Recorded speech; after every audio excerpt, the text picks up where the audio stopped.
গরম রে ভাই, এটা এলা বসি বসে এলা ফিরে নি।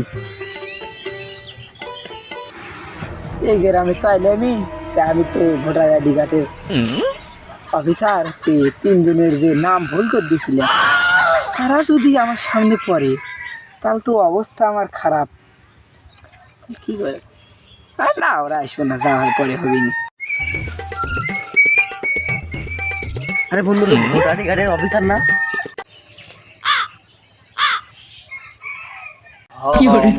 ওরা ওই তো আমাদের দিলের নাম ভোটার আইডি কার্ডে ভুল লিখে দিছিল না? যত সামনে একদম। এই শালা তুই আজকে ভাই, আমার নাম হচ্ছে রতন দি, আর আপনি রতন দি, আমার ভোটার আইডি কার্ডের